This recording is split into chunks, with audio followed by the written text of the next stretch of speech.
बच्चों, कैसे हैं आप? बेटा आज जिस टॉपिक पर बात करने वाले हैं वो है मस्कुलर डिसऑर्डर्स। और ये कहाँ आपको मिलेंगे? ये मिलेंगे 11th बायोलॉजी के चैप्टर लोकोमोशन और मूवमेंट के बिल्कुल लास्ट में, आपको समरी से जस्ट पहले।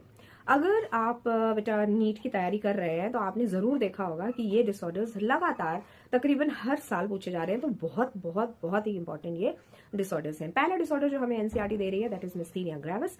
मिस्थीनिया ग्रेविस एक क्रॉनिक ऑटो इम्यून डिसऑर्डर है। ऑटो इम्यून डिसऑर्डर्स क्या होते हैं बेटा? हमारी बॉडी का एक बहुत ही बड़ा और एक बहुत बढ़िया मैकेनिज्म है जिसे इम्यून सिस्टम बोलते हैं। और इस इम्यून सिस्टम की एक बहुत बड़ी जो फंडामेंटल प्रॉपर्टी है that is the power of discrimination, यानी कि उसे भेदभाव करना आता है बिटवीन बॉडी के अपने सेल्स और जो वो सेल्स जो बाहर से या एक्सटर्नल सोर्सेज से आए होते हैं।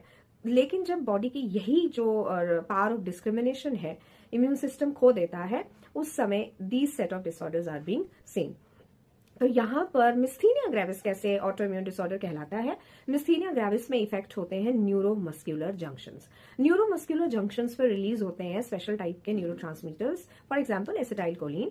एसिटाइल कोलिन अपने कॉरेस्पॉन्डिंग रिसेप्टर्स से बाइंड करता है और स्टिमुलस मस्कुलर मेम्ब्रेन तक पहुंचाया जाएगा, जिसके रिस्पॉन्स पर मसल कॉन्ट्रैक्ट करता है। लेकिन जब इन्हीं रिसेप्टर्स पर ऑलरेडी ऑटो एंटीबॉडीज जो आपके इम्यून सिस्टम ने बनाई है वो बैठी हुई हैं, तो एसिटाइल कोलिन को बिल्कुल भी जगह नहीं मिलती कि वो अपने रिसेप्टर्स के साथ बाइंड कर सके। तो वहां पर एसिटाइल कोलिन की बाइंडिंग ना होने के कारण मस्कुलर मेम्ब्रेन तक अच्छे से रिस्पॉन्स पहुंचाया नहीं जाएगा। और अगर यही फ्रीक्वेंटली होता चला गया तो एक समय आएगा जब मसल्स में फटीग होनी शुरू हो जाएगी, वो वीक हो जाएंगे और एक समय के बाद पैरालिसिस भी देखा जाएगा।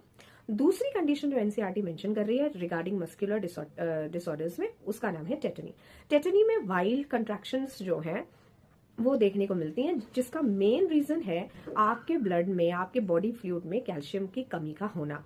कैल्शियम की कमी के कारण हमारे जो स्केलेटल मसल्स हैं वो इनवॉलेंट्री एक्शन दिखाते हैं, अपने आप ही क्रैम्प्स आ जाएंगे, कुछ स्पाजम्स उसमें देखने को मिलेंगे, जिसकी वजह से काफी दिक्कत पेशेंट को होती है। और अगर उस पेशेंट में विटामिन डी की भी डेफिशिएंसी देखी गई है तो इस डिजीज का ज्यादा बुरा असर देखने को मिलता है।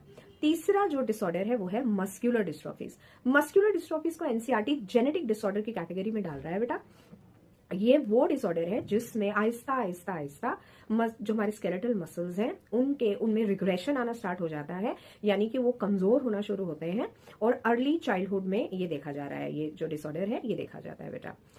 मस्कुलर डिस्ट्रॉफीज की तो बहुत सारी टाइप्स हैं, लेकिन दो जो है वो बहुत ज्यादा पढ़ने को मिलती हैं, that is baker muscular dystrophy और ड्यूशेन्स मस्कुलर डिस्ट्रॉफी। हमारी बॉडी का एक बहुत ही इंपॉर्टेंट स्ट्रक्चरल प्रोटीन है जिसे डिस्ट्रोफिन बोलते हैं। डिस्ट्रोफिन प्रोटीन में म्यूटेशन हो जाने की वजह से ये डिसऑर्डर देखा जाता है।